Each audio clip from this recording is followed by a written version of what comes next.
आसमान में काले बादल छाए हुए थे। बिजली की चमक बार बार पूरे शहर को रोशन कर रही थी। रात के लगभग 2:30 बजे थे। मूसलाधार बारिश के बीच एक पुरानी टैक्सी तेजी से सरकारी अस्पताल की ओर भाग रही थी।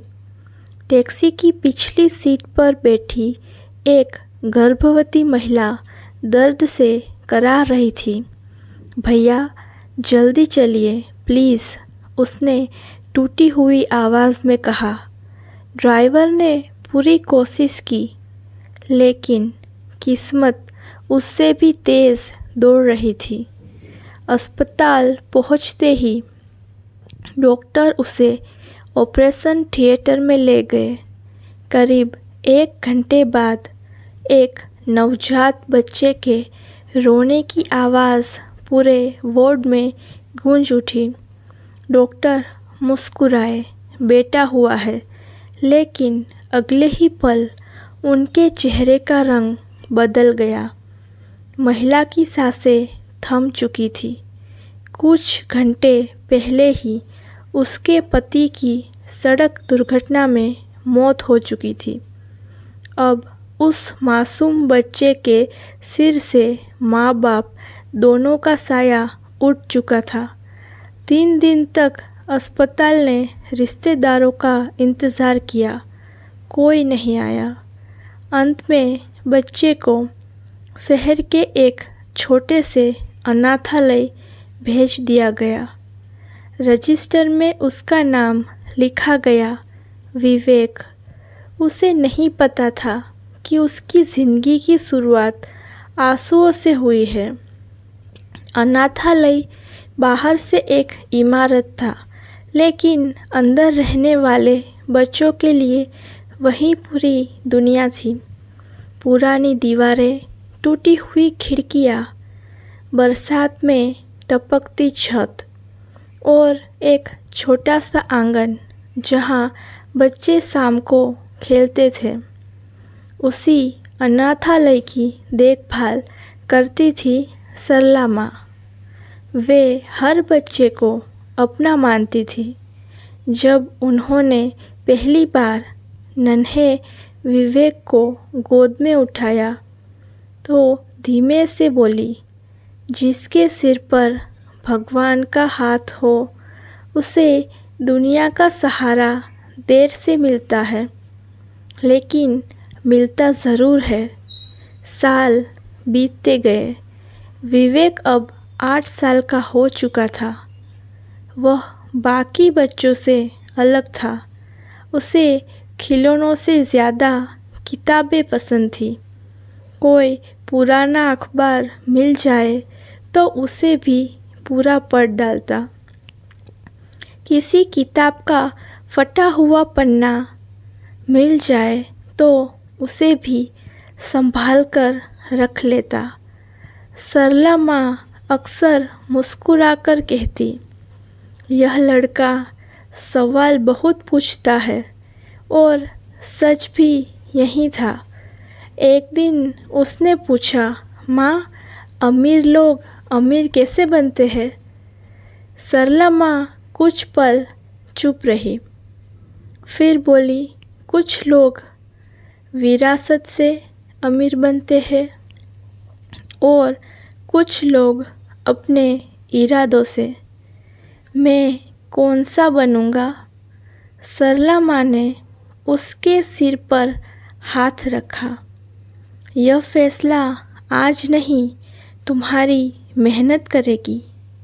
उस दिन पहली बार विवेक ने मन ही मन तय किया, मैं अपनी किस्मत खुद लिखूंगा। अगले दिन स्कूल में शिक्षक ने बच्चों से पूछा, तुम बड़े होकर क्या बनना चाहते हो? किसी ने डॉक्टर कहा, किसी ने पुलिस अधिकारी, किसी ने क्रिकेटर।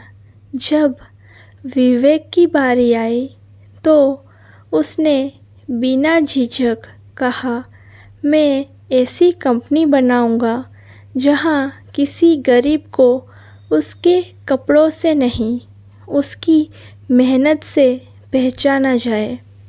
पूरी कक्षा ठहाका लगाकर हंसने लगी। अरे, पहले अपने जूते तो देख, कंपनी चलाएगा। अनाथ भी कभी मालिक बनते हैं क्या? विवेक ने कुछ नहीं कहा, लेकिन उस दिन घर लौटकर उसने पहली बार रोते हुए आसमान की ओर देखा। भगवान, अगर आपने मेरे माँ बाप छीन लिए तो कोई बात नहीं, लेकिन मेरा सपना मत छीनना।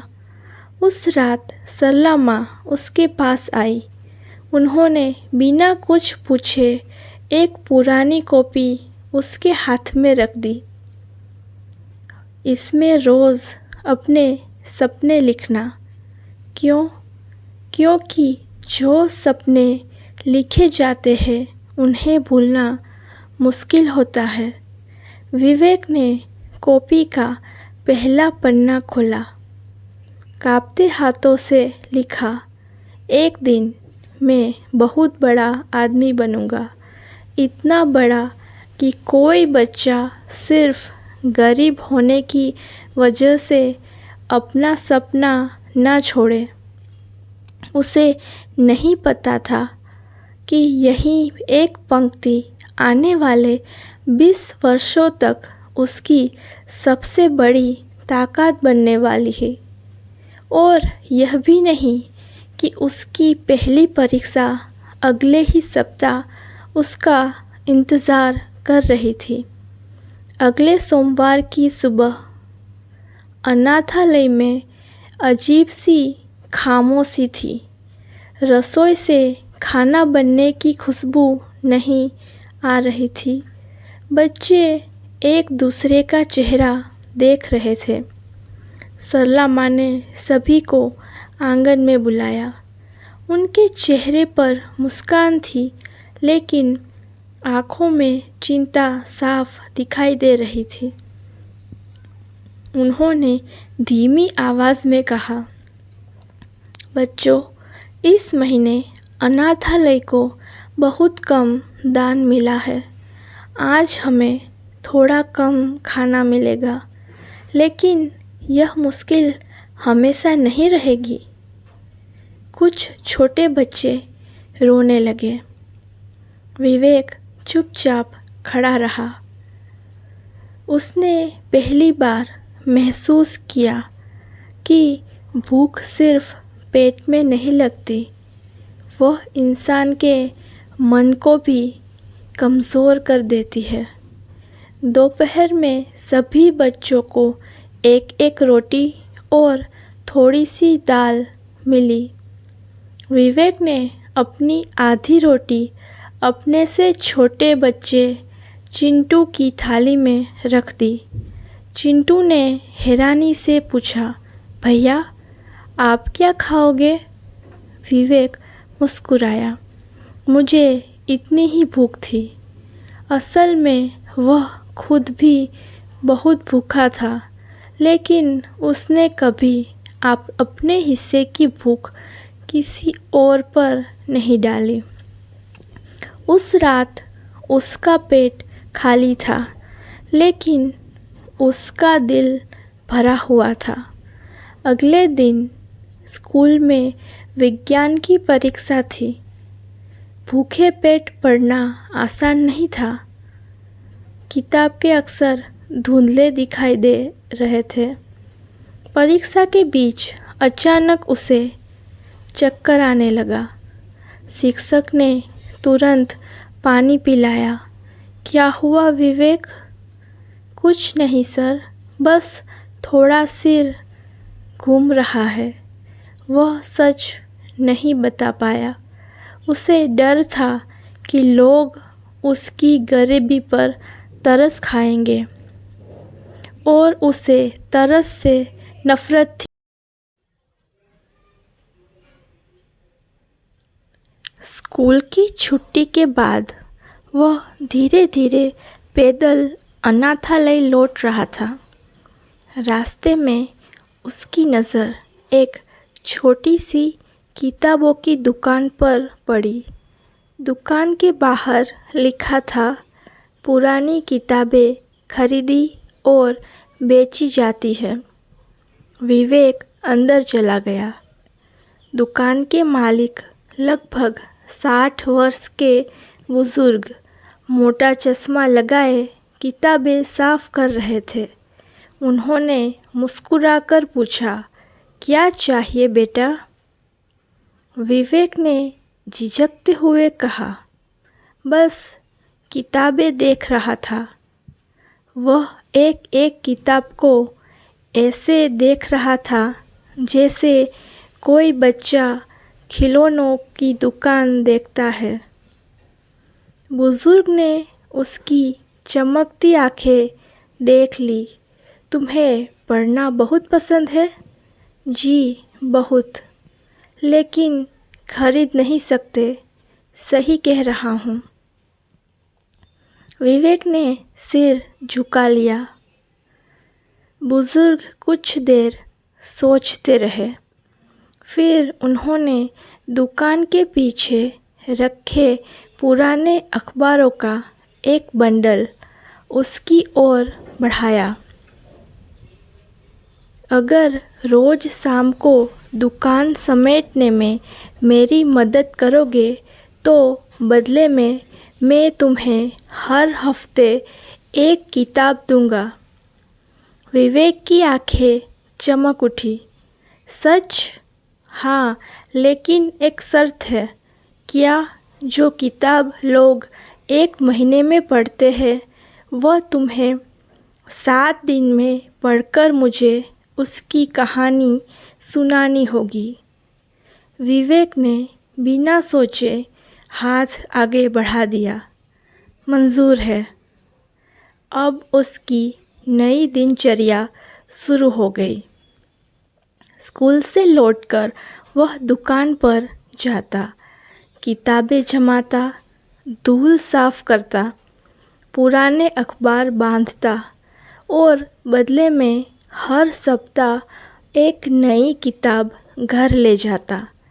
कुछ किताबें महान वैज्ञानिकों की थी, कुछ व्यापारियों की, कुछ ऐसे लोगों की जिन्होंने गरीबी से उठकर इतिहास बनाया था।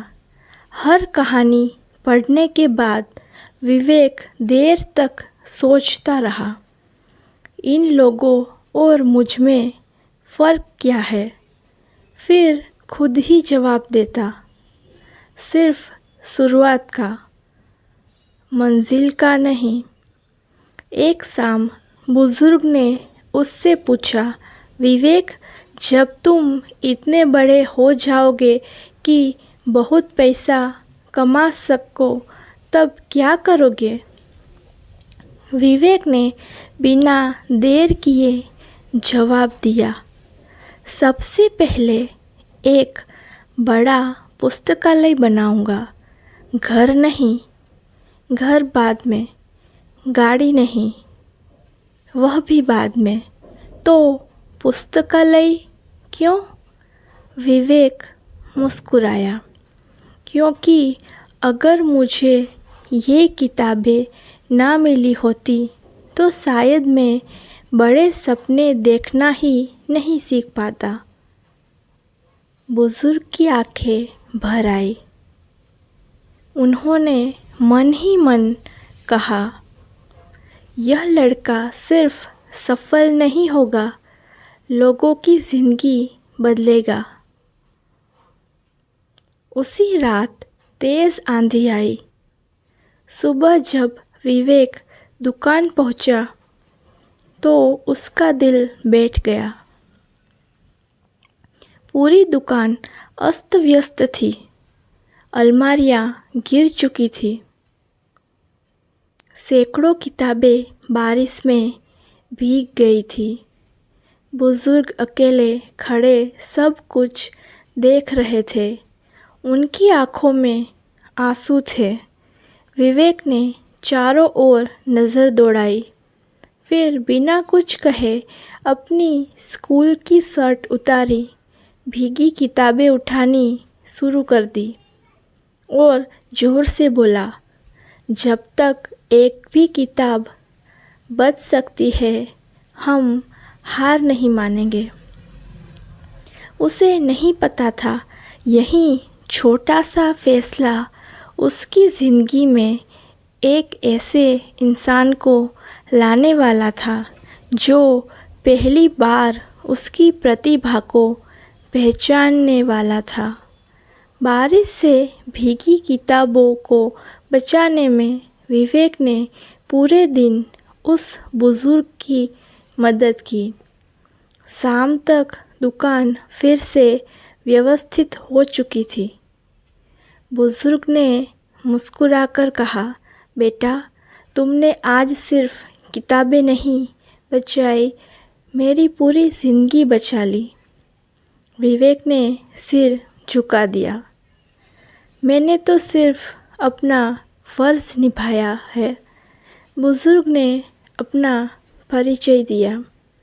मेरा नाम मोहन वर्मा है। पहले मैं एक कॉलेज में लाइब्रेरियन था। अब यह छोटी सी दुकान चलाता हूँ। उस दिन से मोहन वर्मा विवेक के मार्गदर्शक बन गए। वे उसे सिर्फ किताबें नहीं देते थे, बल्कि हर सप्ताह एक नया सवाल भी देते। अगर तुम्हारे पास कुछ भी ना हो तो सफलता कैसे हासिल करोगे? विवेक हर बार नया जवाब ढूंढकर लाता। समय बीतता गया। 10वीं बोर्ड की परीक्षा में विवेक ने उस पूरे ज़िले में दूसरा स्थान प्राप्त किया। अखबार में उसकी तस्वीर छपी। पहली बार लोग उसे अनाथ लड़का नहीं बल्कि मेधावी छात्र कहने लगे। उसे छात्रवृत्ति मिली और उसने 12वीं तक की पढ़ाई बिना फीस के जारी रखी। लेकिन असली चुनौती अभी बाकी थी। 12वीं के बाद उसने देश के एक प्रतिष्ठित कॉलेज में बीबीए में प्रवेश ले लिया। दिन में कॉलेज, शाम को पुस्तकालय, रात में एक कॉल सेंटर में 4 घंटे की नौकरी और सुबह फिर पढ़ाई। कई बार वह कुर्सी पर बैठे बैठे ही सो जाता, लेकिन हर सुबह अपनी डायरी पढ़ता। मैं हालात बदलने नहीं, इतिहास बनाने निकला हूँ। बीबीए के अंतिम वर्ष में कॉलेज ने राष्ट्रीय बिजनेस प्रतियोगिता आयोजित की। विषय था एक छोटे व्यवसाय को देश भर का ब्रांड कैसे बनाया जाए। विवेक ने एक गांव की महिलाओं द्वारा बनाए जाने वाले हस्तशिल्प को चुना। उसने उनके लिए ऑनलाइन बिक्री, पैकेजिंग और ब्रांडिंग की योजना बनाई। जब उसने मंच पर प्रस्तुति दी तो निर्णायक केवल आंकड़ों से नहीं, उसके उद्देश्य से प्रभावित हुए। उसकी टीम प्रथम स्थान पर रही। उसी जीत के साथ उसे एमबीए प्रवेश परीक्षा की तैयारी के लिए विशेष छात्रवृत्ति मिल गई। अगले वर्ष तक उसके दिन रात पढ़ाई की। महंगी कोचिंग की जगह उसने लाइब्रेरी को अपना शिक्षक बनाया। पुरानी किताबें, ऑनलाइन नोट्स और रोज़ 14 घंटे की पढ़ाई। परीक्षा का दिन आया। पेपर कठिन था। कई छात्र बीच में ही घबरा गए, लेकिन विवेक ने आखिरी मिनट तक हार नहीं मानी। 2 महीने बाद परिणाम आया। उसकी रैंक इतनी शानदार थी कि देश के शीर्ष MBA संस्थानों में उसका चयन हो गया। जब उसने यह खबर सरला माँ को दी तो उनकी आंखों से आंसू बह निकले। उन्होंने कहा, आज मुझे यकीन हो गया, सपनों का कोई स्टेटस नहीं होता। विवेक ने आसमान की ओर देखा। उसे लगा जैसे उसके माता पिता कहीं दूर से मुस्कुरा रहे हो, लेकिन उसे यह नहीं पता था MBA की दुनिया में उसका सबसे बड़ा संघर्ष अभी शुरू होने वाला था। अगले भाग के लिए मेरी चैनल को लाइक, शेयर और सब्सक्राइब करें।